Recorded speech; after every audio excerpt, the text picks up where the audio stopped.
자, 요즘 XRP 관련 소식을 보면 한마디로 정리하기가 쉽지 않습니다. 소송은 거의 끝나가는 듯 하면서도 완전히 끝나지 않았고 ETF 관련 기대감은 커지는데 가격은 제자리 걸음이죠. 이런 와중에 최근 XRP 관련해서 아주 중요한 몇 가지 소식들이 나왔습니다. 오늘 영상에서는 이 소식들을 하나씩 짚어보며 앞으로의 XRP 방향성을 함께 살펴보겠습니다. 먼저 리플과 SEC 간의 소송 이야기입니다. 2020년 말부터 이어진 이 소송은 작년 중반 XRP가 증권이 아니라는 부분적 승리로 정점을 찍었지만 SEC가 기관 판매는 증권이라고 항소하면서 아직 끝나지 않았습니다. 저는 이 지점에서 SEC의 입장이 점점 정치적 해석에 가까워지고 있다고 봅니다. 명확한 법리보다도 지면 안 된다는 체면 싸움에 가까워 보인다는 느낌을 지울 수 없거든요. 이런 상황에서 리플은 최근 SEC에 추가 의견서를 제출했습니다. 내용은 간단합니다. XRP는 2차 시장에서 거래되는 순간 더 이상 증권일 수 없다. 이걸 단순히 방어 전략이라고만 보긴 어렵습니다.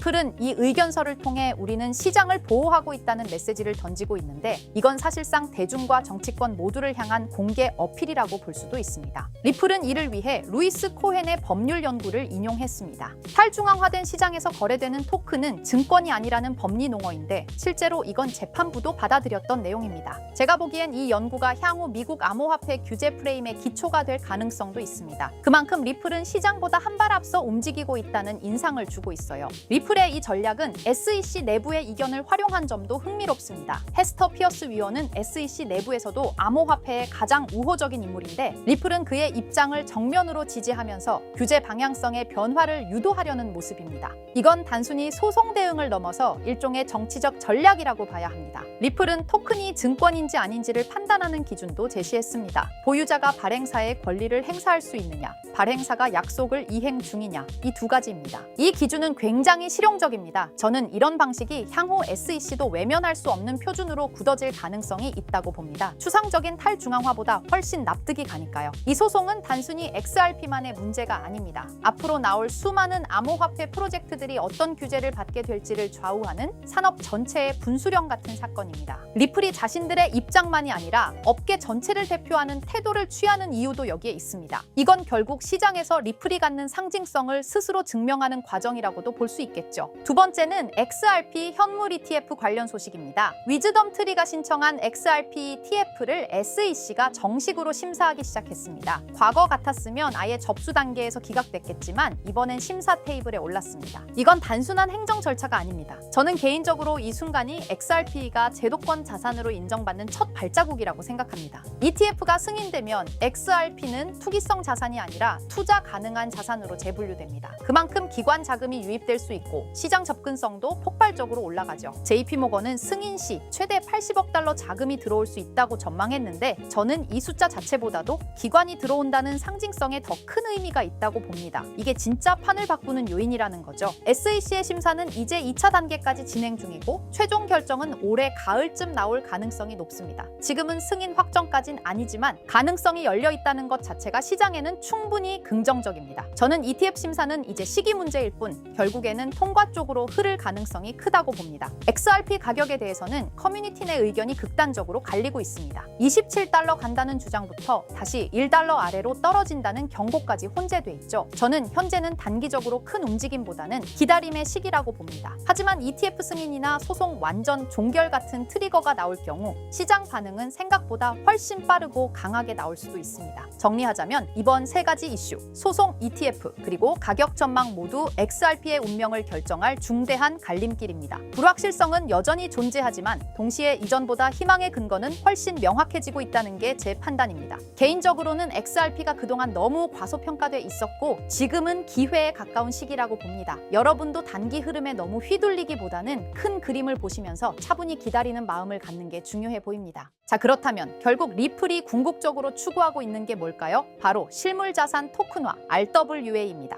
RWA는 리얼월드 에셋의 약자로 현실 세계의 자산을 블록체인상에서 디지털화하는 걸 말합니다. 예를 들어 부동산, 국채, 회사채, 주식, 금 같은 자산을 블록체인에서 토큰의 형태로 거래할 수 있게 만드는 기술이에요. 이건 단순히 디지털화가 아니라 유동성과 접근성, 거래 속도를 혁신적으로 개선하는 방식입니다. 리플은 이런 변화가 향후 금융의 중심이 될 거라 보고 자사의 기술 기반인 XRP 레저를 통해 이 RWA 시장에서 핵심 인프라 역할을 하겠다는 전략을 세우고 있습니다. 있습니다. 실제로 리플의 개발 조직 리플엑스는 최근 RWA의 블록체인 전환이 가속화되고 있다며 XRP 레저가 기관용 플랫폼으로 자리 잡고 있다고 공식 채널을 통해 발표했습니다. 그리고 그 연장선상에서 리플은 스테이블 코인 RLUSD를 내놓았죠. 단순한 스테이블 코인이 아니라 RWA 시대를 위한 결제 인프라로서 설계된 것입니다. 그렇다면 이 RWA 시장은 앞으로 얼마나 커질까요? 많은 글로벌 금융기관과 컨설팅 회사들이 RWA 시장이 2030년까지 최소 10조 달러 이상에 이를 것으로 전망하고 있어요. 특히 가트너, 보스턴 컨설팅 그룹 등은 이 시장이 향후 블록체인 산업 내에서 가장 큰 성장 동력이 될 것이라고 평가했습니다. 단순히 토큰을 발행하는 수준을 넘어 실제로 글로벌 자산의 흐름을 블록체인 위에서 운용하는 시스템으로 변하고 있다는 거죠. 전통 금융기관들도 참여하고 있고 RWA 전문 스타트업에 벤처 캐피털 자금이 몰리는 추세입니다. 왜냐하면 이 구조는 기존 금융을 대체하는 게 아니라 보완하고 효율화할 수 있기 때문이에요. 그래서 리플을 포함한 여러 기업들이 지금 이 시장에 선점하려고 하는 겁니다. 지금 시작되는 이 흐름이 향후 10년간 블록체인과 금융을 통합하는 핵심 축이 될 가능성이 높습니다. RWA가 이렇게 시장에서 주목받고 있는 이유는 생각보다 명확합니다. 첫째, 기존 금융 시스템이 너무 느리고 복잡해요. 부동산을 사고 팔거나 국채를 거래하거나 펀드를 운용하려면 수많은 중간 단계가 필요하죠. 그런데 RWA는 이런 과정들을 스마트 계약으로 간소화할 수 있습니다. 둘째, 투자자 입장에선 24시간 거래, 글로벌 접근성, 수수료 절감 같은 실질적인 이점을 체감할 수 있죠. 셋째, 금융 자산을 조각내어 토큰화할 수 있기 때문에 기존에는 투자하지 못했던 고가 자산에도 소액으로 투자할 수 있는 길이 열립니다. 이 모든 게 자산의 민주화라고도 불리고 있어요. 그래서 지금 이 흐름은 단순한 디지털 전환이 아니라 금융 시스템 자체의 구조 개혁이라는 평가를 받고 있는 겁니다. 자, 이런 RWA 흐름을 정부와 제도권은 어떻게 보고 있을까요? 의외일 수 있지만 긍정적인 반응과 제도화 움직임이 꽤 활발합니다. 미국 SEC와 통화감독청 OCC는 RWA 자산의 회계 기준과 법적 정의를 정립 중이고 일부 국채는 이미 디지털 자산 형태로 유통되기 시작했어요. 싱가포르와 홍콩, 영국은 RWA 관련 샌드박스 프로그램을 통해 실험적 거래 환경을 지원하고 있고요. 특히 중요한 건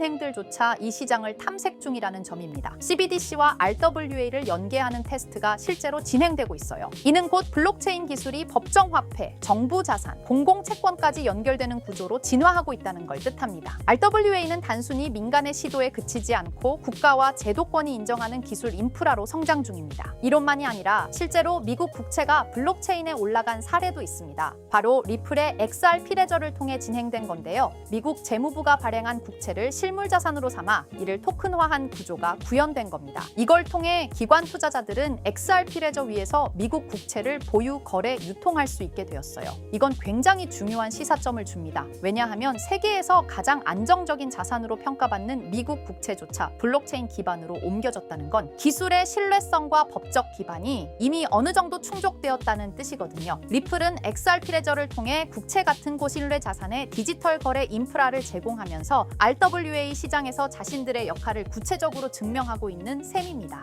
그리고 드디어 등장한 이름 블랙록입니다. 다들 아시죠? 무려 11조 달러 이상을 운용하는 전 세계에서 가장 큰 자산 운용사. 그런 블랙록도 이제는 RWA 시장에 뛰어들었습니다. 블랙록의 CEO 레리 핑크는 이렇게 말했어요. 모든 금융 자산은 토큰화될 것이다. 즉 부동산, 채권, 펀드, 주식 전부가 앞으로는 블록체인에서 거래된다는 의미죠. 그리고 블랙록은 이 시장이 향후 10년 안에 약 30조 달러 규모로 성장할 것이라고 전망했습니다. 단순히 말을 한 게 아니라 직접 자신들의 펀드를 블록체인 형태로 내놓기 시작했어요. 블랙록이 이렇게 움직인다는 건 RWA가 올드머니의 신뢰까지 얻었다는 의미입니다. 블랙록은 실체 있는 첫 RWA 펀드로 비드를 선보였습니다. 이 펀드는 미국 국채 같은 실물 자산을 기반으로 하면서 이더리움 블록체인 위에서 운영되도록 설계됐어요. 스마트 계약을 활용해서 매일 이자가 자동으로 분배되고 투자자는 자신의 자산 상태를 실시간으로 확인할 수 있습니다. 말 그대로 기존 전통 금융과 블록체인의 장점을 섞은 하이브리드형 펀드입니다. 비들은 특히 기관 투자자들 사이에서 디지털 자산 신뢰도를 올리는 사례로 꼽히고 있어요. 이 펀드를 통해 블랙록은 단순한 실험을 넘어 RWA의 실전 적용 가능성과 수익성을 동시에 입증하고 있는 셈입니다. 놀라운 건 비들의 현재 규모입니다. 출시된 지 1년 2개월밖에 안 됐는데 운용 자산이 벌써 10억 달러를 돌파했어요. 이는 단순히 블랙록의 브랜드 파워 때문만은 아닙니다. 투자자들이 RWA 구조에 실질적 신뢰를 보내고 있다는 증거이기도 하죠. 특히 일일 이자 지급, 실시간 조회 가능, 안정적인 국채 기반 등 전통 금융의 신뢰성과 블록체인의 유연함을 모두 갖춘 게 크게 작용했습니다. 앞으로 비들처럼 토큰화된 펀드가 더 많이 등장할 가능성이 크고, 이로 인해 RWA 시장은 기관 자금 중심으로 급속히 팽창할 수 있습니다.